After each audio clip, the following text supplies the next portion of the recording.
In BioShock, Tenenbaum, the character Tenenbaum, was sort of exploring the work that was going on in DNA at the time. You know, the work that Crick and Watson were doing. And she was building upon that, and that, you know, a very radical enhancement of that work was done by Tenenbaum and Sue Chong, and you get the world of plasmids that make the original BioShock.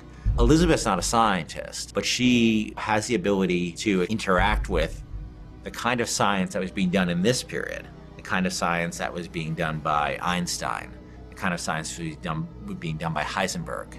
All this sort of the world of physics that's being explored, you know, around the turn of the century, and how the science, in the same way Crick and Watson were opening our eyes up to what was inside our body, these scientists, Einstein and Heisenberg and Max Planck, were opening our eyes to what existed around the universe.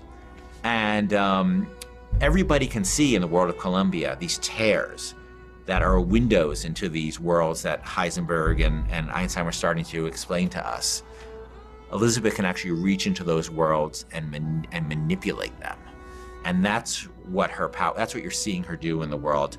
And that becomes this great game system we call the tears in BioShock Infinite, where you'll be in a space and you'll see a window where you see a skyline that doesn't exist in the Columbia that Booker is in.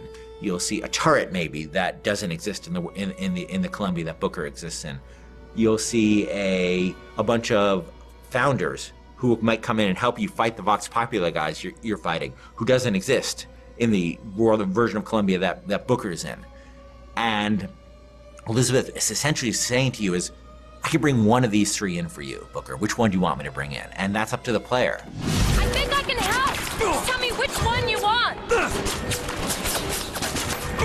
That one, now!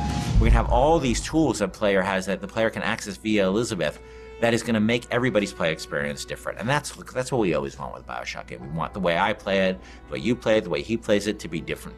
And that's Elizabeth's ability to manipulate terrorists is just another great way to do that.